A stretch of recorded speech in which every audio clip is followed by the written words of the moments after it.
Bonjour mesdames, bonjour messieurs. Nous allons continuer à parler des fermes de la vie. Voilà, les fermes de la vie, c'est une construction qui vous permet, qui est censée vous permettre de survivre d'abord aux événements qui vont arriver. C'est pas comme un gros orage, hein, c'est beaucoup plus dramatique que ça. Et il faut surtout vivre après. Parce que si on n'est pas capable, si on n'a pas les moyens de vivre après, on sera comme étaient les hommes de Cro-Magnon, mais avec quasiment pas de nourriture à notre disposition, je sais bien. Les plantes sauvages, etc. Bon, réfléchissez un tout petit peu et vous verrez que c'est pas vraiment une solution. Et les animaux sauvages, ils courent vite, déjà qu'ils ont peur des hommes.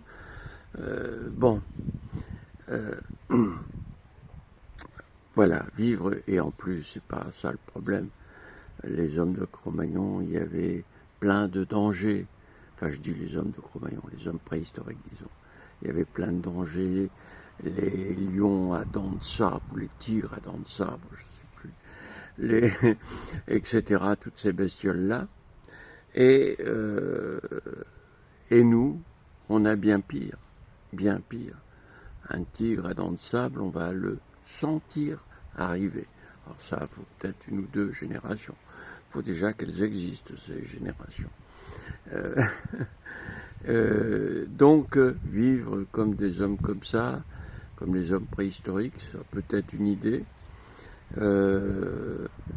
Mais on ne peut plus marcher dans l'herbe chez nous. Il y a forcément un moment où on devra traverser un champ qui est bourré de pesticides, de cochonneries comme ça. Et comme on n'aura plus de chaussures en cuir qui nous protègent, c'est très risqué. C'est plus risqué que de rencontrer un tigre à dents de sabre. Bon, donc la vie, comme les hommes préhistoriques, qu'envisagent peut-être certains, bon, ça me paraît pas être un futur enviable. Voilà, alors, et des gens peuvent peut-être imaginer qu'ils vont se construire comme ça, construire.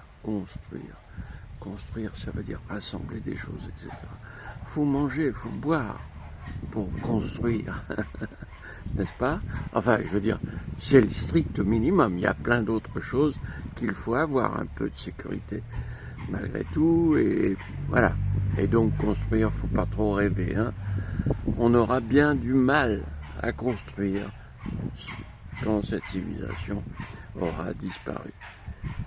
Et je pense que les Chinois auront autre chose à faire qu'à venir nous aider, nous qui les avons insultés, traités plus bas que terre. Ça reste ces choses-là dans la civilisation, ça reste. On voit bien. Et il y a des conséquences quelquefois inattendues. Bien. Donc, notre but n'est pas de vivre comme l'homme de Cro-Magnon, n'est pas de vivre comme... n'est pas de faire du survivalisme. Ça, survivalisme, ça va un temps. Ça va un temps. Nous, ce que l'on veut, c'est vivre. Vous voyez, ce que je reproche à la transition écologique, transition, c'est partir d'un point A, arriver à un point B. Et c'était quoi le point B? C'était quoi le possible de ce point B? C'était quoi l'imaginaire de ce point B? Personne ne le sait. Personne n'a osé affronter ça. Bon, moi, j'ai pas voulu affronter la transition écologique. Je sais pas pourquoi, j'y ai pas cru dès le début, quoi. Mais bon, ça, c'est le hasard des idées qui s'entrechoquent. Moi, je vous propose non pas une transition, bien sûr que c'est une transition, c'est ce que j'appelle le grand voyage, donc c'est forcément une transition. On va d'aujourd'hui à demain. On va d'aujourd'hui à demain avec les humains qui existent aujourd'hui et on ne peut pas les transformer en un claquement de doigts. On a les moyens de transport qu'on se donne et qu'on a à notre disposition, qui sont disponibles par moyen de transport. J'entends les précautions qu'il faut prendre, l'énergie qu'il va falloir dépenser pour faire ce voyage, parce que c'est un voyage, même si vous ne changez pas de lieu ou très peu. C'est aller dans un autre monde, totalement, un autre monde tout nouveau. Ce monde aujourd'hui, vous n'en avez aucune idée. Pourquoi vous n'en avez aucune idée? Parce que vous n'avez pas réfléchi, tout simplement. C'est facile d'imaginer que l'été il va faire froid. Regardez-moi, on est fin juillet, le dernier jour de juillet. Et regardez comment je suis pas en polo, voilà.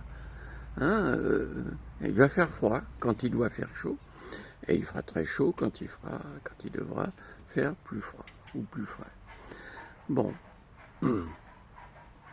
ce monde est en train de changer, et le monde qui arrive, et il n'arrive pas dans 100 ans comme on a essayé de vous l'insuffler, hein, voilà, ou même dans 80 ans, ou même dans 30 ans. Dans 5 ans déjà, ce monde va être très différent. Moi, je suis né en Charente et j'allais chercher des cèpes sous les châtaigniers avec mes parents, etc. Et c'était une joie incroyable. C'est ma sœur qui a trouvé le plus gros cèpe qu'on ait jamais vu. Bon, en tous les cas, en réel. En photo, on en a vu plus gros. Mais bon, et donc c'est plus possible. Les châtaigniers se meurent, et donc les cèpes vont mourir avec eux.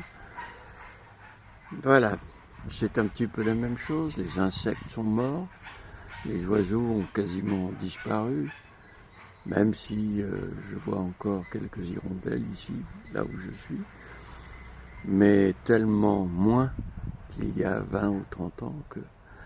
Bon, et en plus elles sont toutes petites, c'est incroyable, je comprends pas. Et les humains vont suivre, quoi. Hein, bon. Donc, ce monde, il va falloir l'affronter. L'affronter, tout en... C'est pas... On va pas mener une guerre, on va pas déclarer la guerre à la nature. Simplement, la nature va devenir dure, très dure. Et il va falloir accepter cette dureté, vivre avec elle et vivre bien et faire des choses que vous ne faites pas aujourd'hui, que tout humain devrait faire. Donc, il y a deux aspects, j'ai peut-être déjà dit, l'être et le faire.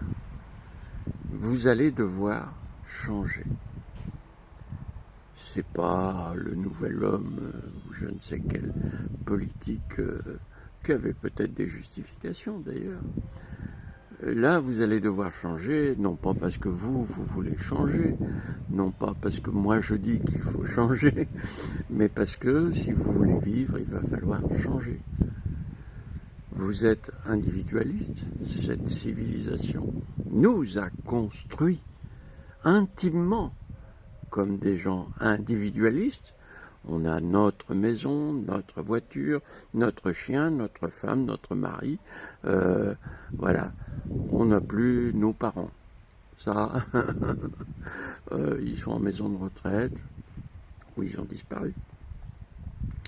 Mais ils sont loin. Hein. On a nos enfants un tout petit peu. Un tout petit peu. Et puis nos enfants, ils sont dans un monde étrange. Étrange pour eux d'abord, et étrange pour un humain. Voilà. l'être va devoir changer. En deux mots d'individualiste, il va falloir passer à bienveillant. Bienveillant, ce mot doit être bien construit. Je ne sais plus quel est le philosophe, ce philosophe qui sévit sur les réseaux sociaux et que j'adore, mince, le nom m'échappe, c'est lui que j'ai entendu expliciter le mot bienveillant pour la première fois, et ça a été une véritable lumière. Bienveillant. Bien, vous savez ce que ça veut dire. Veillant, c'est veiller. Il faut veiller. Bienveillant, c'est pas être gentil, comme ce que tout le monde croit. C'est peut-être un peu ça aussi, je connais pas les racines exactes. Mais c'est aussi ça, parce que il faut être gentil. Mais c'est surtout veiller, hein. Il a fait ce geste-là. Veiller, c'est regarder, eh bien, regardez s'il n'y a pas un tigre à dents de sabre qui arrive. Pardon, chez nous, c'est regarder si on peut marcher dans ce champ-là sans s'imbiber de produits chimiques qui filent des cancers du pancréas.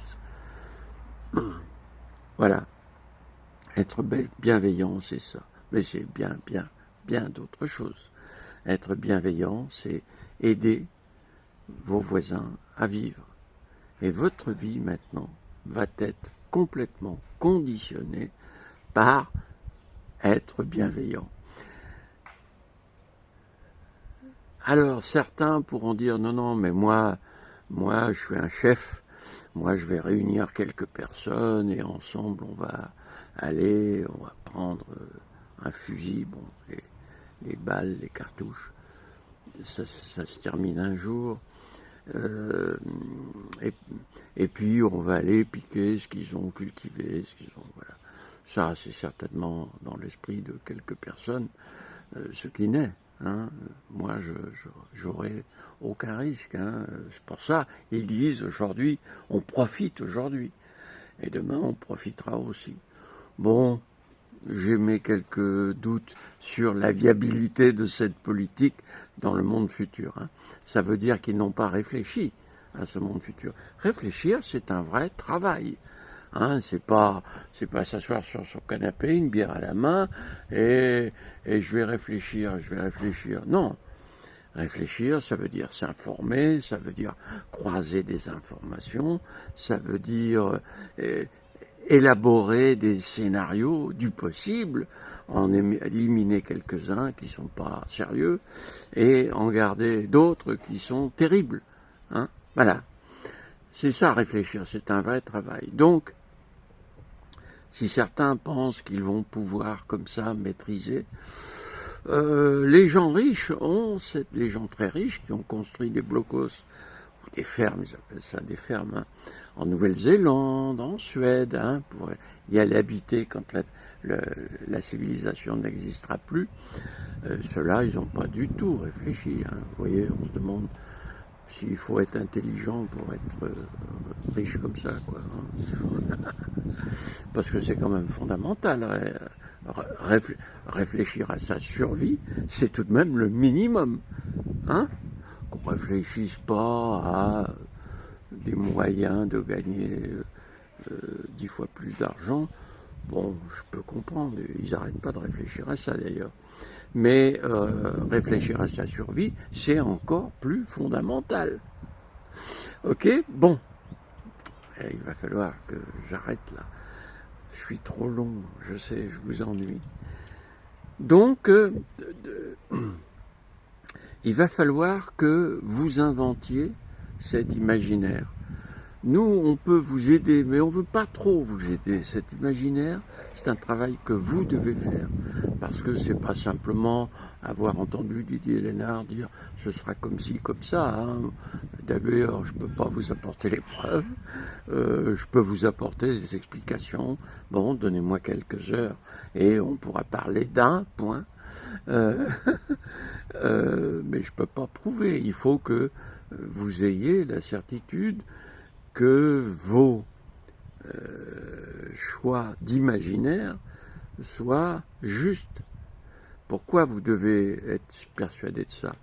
Ben parce que vous allez devoir faire des vrais efforts. C'est ce que j'appelle le faire. Le faire, c'est pas rien. C'est pas rien. Il faut construire les moyens d'un monde nouveau. Construire. Pas rêver, pas imaginer. Faire. Voilà. Alors, faire, c'est déjà changer son être. Hein? C'est pas simple. Mais c'est pas si difficile qu'on l'imagine. Surtout qu'on va être aidé par toute une communauté autour de vous qui avez accepté, enfin, décidé de faire quelque chose pour votre futur. Par exemple, s'inscrire dans une ferme de la vie. Il ne faut pas se tromper de solution, hein, parce que là, on ne peut pas arrêter et recommencer. Vous choisissez quelque chose. Hein. Il y a des gens qui cultivent leur jardin, qui récupèrent leur eau, qui ont l'électricité sur le toit avec des panneaux solaires et qui sont autonomes. C'est des squelettes. Nous, on appelle ça des squelettes. C'est des squelettes. On les verra comme des squelettes.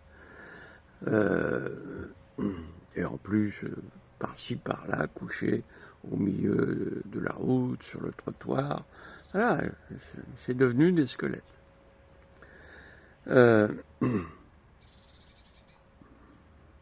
Ces gens-là n'ont pas beaucoup réfléchi non plus. Hein. Bon. Mais ils ont appris. Hein. J'ai entendu que 350 000 personnes apprenaient la permaculture en France. C'est passionnant, la permaculture, et je dirais que dans cette civilisation, c'est une des bonnes choses que l'on peut faire. Ça dépend qui est l'enseignant, évidemment. Hein. Mais tout de même, est-ce qu'en ayant appris la permaculture comme vous l'avez apprise, vous pouvez aller cultiver au nord du Sahara, juste à la frontière entre le Sahara et juste là? Est-ce que vous pouvez aller cultiver là? Alors posez-vous la question, oui ou non, et posez-vous la question, pourquoi est-ce que Lénard nous parle de ça? Il est complètement dingue, sûrement un peu, hein, mais bon, il y a de bonnes raisons que vous allez certainement trouver si vous acceptez de réfléchir un peu. Donc il y a des efforts à faire pour construire ce futur extrêmement important. Et vous allez être aidé par cette communauté. Cette communauté, c'est qui? C'est pas des gens choisis au hasard. C'est des gens qui acceptent d'entrer dans les fermes de la vie. C'est-à-dire que ce sont des gens qui acceptent de s'occuper de leur futur. Du futur de ceux qu'ils aiment. Parce que leur futur, mon futur, entre nous soit dit, ça n'a pas beaucoup d'importance. Hein. Moi, mon futur, je l'ai déjà vécu. Je suis à la fin de ma vie. Comme la civilisation est à la fin de sa vie, pareil. Hein. Elle n'est pas en meilleure forme que moi. Mais rassurez-vous, je suis en forme. Hein. Même si j'ai des petits soucis de temps en temps, je suis en bonne santé. Et c'est ce que se dit la civilisation aussi. Occidentale en tous les cas, la civilisation occidentale. Voilà, donc vous allez être au milieu de cette communauté. Cette communauté, ce sont des gens comme vous, que vous n'allez pas choisir. Dans les fermes de la vie, il y a quelques règles qui sont là pour que vous puissiez vivre. Survivre, bien sûr, mais ça va durer entre 3 et 6 mois, hein, pas plus. C'est long, 3 et 6 mois, dans les conditions qui seront celles-là, à ce moment-là. Hein. C'est très difficile, très dur. Vous ne croyez pas que les autres vont mourir gentiment, assis dans leur fauteuil, une bouteille de bière vide à la main, et qu'ils vont attendre tranquillement la mort. Hein. Enfin, n'y comptez pas trop. Enfin, il y a beaucoup de gens qui n'y pensent pas, quoi. Hein. Donc, vous n'allez pas choisir ces gens. Ces gens, c'est des gens qui vivent autour de vous. C'est des voisins. que vous ne connaissez pas, hein, parce que cette civilisation fait qu'on est individualiste et qu'on ne connaît quasiment pas ses voisins, j'en bafouille. Et donc, ces gens-là, bah, vous allez vous rassembler. Des gens, des blancs comme vous, des noirs comme vous, des musulmans arabes comme vous, des Russes comme vous, des Polonais, des Italiens, des Belges, des noirs, des jaunes, des verts, des bleus, de toutes les couleurs. Vous allez vous rassembler et vivre ensemble. Et vous allez construire une communauté. Cette communauté, elle obéit à des règles bien précises, pas parce qu'on met des règles comme ça. On ne peut pas mettre une règle qui plairait à quelqu'un. Hein, une règle qui dit, je sais pas moi, il faut dire s'il te plaît chaque fois qu'on demande quelque chose. Allez, c'est une règle de politesse qu'il faut peut-être appliquer, mais on l'applique dans un environnement particulier. Voilà, on n'impose pas des règles comme ça. Les règles qu'on impose, c'est parce que si on ne les applique pas, on est mort dans les 3 mois qui suivent. Hein? Il y a des règles comme ça, voilà. Les 300 premières personnes qui viennent dans la communauté, elles sont acceptées les yeux fermés. Même si elles sortent de prison. Alors certains me disent, oui, mais quelqu'un qui a touché les enfants. Bon, d'abord, quelqu'un qui a touché les enfants, il ne va pas en prison. Statistiquement, hein, peut-être qu'il y en a eu quelques-uns, mais non, en principe, non. Ils ne vont pas en prison. Alors, si on sait qu'il a fait ce genre de choses, évidemment, il va être surveillé comme le lait sur le feu. Parce que vos enfants, vous allez devenir des tigres avec vos enfants. Hein? Les enfants, c'est le bien le plus précieux que vous pouvez avoir. Vous pouvez perdre les yeux, le foie, les reins. Vos enfants doivent vivre. D'accord. Pas de chef. Pas de chef. Je ne mets pas d'autres mots autour de ça. Tout ce qui peut apparaître comme chef, ça n'existe pas. Ça n'existe pas. Ça n'existe pas. Ça ne peut pas exister. Vous ne pouvez pas voir un chef. Ça n'existe pas. Pas d'argent. Ça aussi, je ne vais pas trop m'étendre sur cette notion-là. Certains disent « Ah oui, mais on peut mettre des monnaies locales, des monnaies, etc. » Non, ce n'est pas l'argent qui me gêne. C'est la valorisation des choses. Une paire de chaussures ne vaut rien à côté d'une opération à cœur ouvert. Le chirurgien qui fait cette opération, il a beaucoup plus de valeur que le cordonnier qui fait la paire de chaussures. Eh ben non, dans les fermes de la vie, le cordonnier, je dirais qu'à la limite, il a presque plus d'importance que le gars qui fait l'opération à cœur ouvert. Parce que une opération à cœur ouvert, on ne fait pas ça tous les 4 matins, quoi. Hein. Bon, on fait ça de plus en plus, ok, mais on fait quand même pas ça tous les jours. Tandis que les chaussures, si vous n'en avez pas, vous n'allez pas vivre. Pas seulement parce que c'est difficile de marcher sans chaussures, mais c'est surtout parce que ce qu'il y a sur le sol, je vous assure que c'est terrible. Hein, il y a des chimistes, prix Nobel, qui ont dit que les produits autorisés maintenant, qu'on met avec beaucoup de parcimonie, on mesure, on a des ordinateurs embarqués sur les tracteurs qui mesurent à la goutte près ce qu'on doit mettre pour que ce soit efficace. Ben oui, mais c'est 10 000 à 100 000 fois plus grave que ceux qu'on mettait avant, un peu comme ça, quoi, hein, au pif. Hein. Voilà, et donc être confronté à ces molécules, ben, c'est attraper un cancer du pancréas. Hein. Il y a des médecins, il faudrait les écouter quand même, qui vous disent, voilà, on est envahi de cancer du pancréas, qu'auparavant on attrapait à 65 ans, et maintenant qu'on a à partir de 12 ans. Alors envahi, bon, je sais pas ce que ça veut dire, envahi. Ça veut dire que les médecins ont du boulot, quoi. Hein. Puis c'est des feignants, les médecins. En plus, ils sont tous étrangers maintenant. Ou presque tous, quoi. Hein. Moi, j'ai fait 14 mois d'hôpital, je vous l'ai déjà dit, mais je le répète. 99% de mes médecins n'étaient pas gaulois. J'en ai un, et bon, j'en ai un qui était pas gaulois, plus mon médecin, ma médecin de famille, qui est bretonne. Vous êtes sûr que c'est gaulois, bretonne? Pas certain. Bon, voilà. Et j'ai été, mais merveilleusement bien soigné. Bon, le faire et l'être, et la réflexion. Voilà ce que cette présentation voulait vous dire.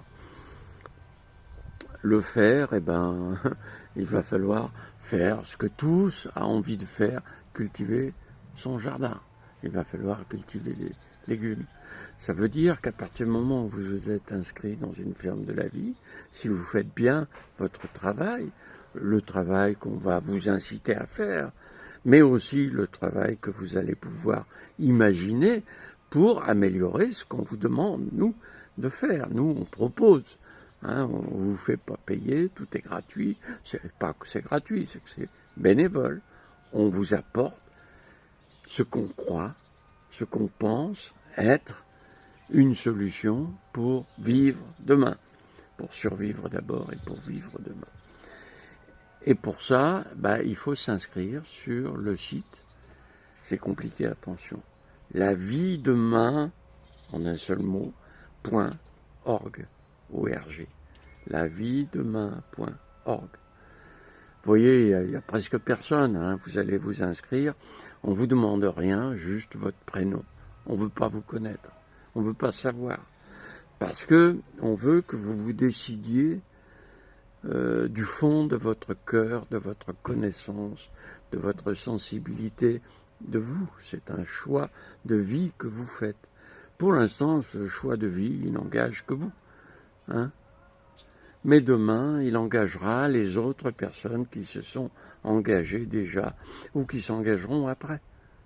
Hein? Après, c'est une obligation morale. Alors, on peut la jeter au panier, on ne vous courra pas après, jamais. Jamais. On vous explique, vous décidez.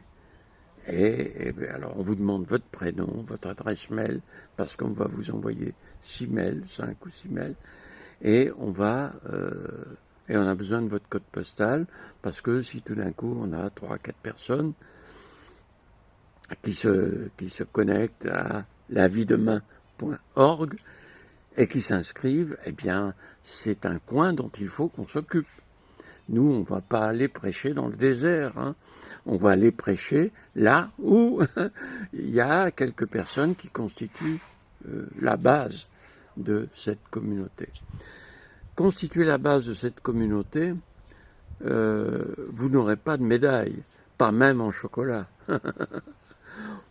Vous aurez rempli votre destin d'humain complètement. Quand d'autres, tant d'autres, vont abandonner, 99%, même un peu plus. Et oui, c'est la vie. Donc, voilà. Bon, je ne vais pas en dire beaucoup plus. laviedemain.org. S'il vous plaît. À demain.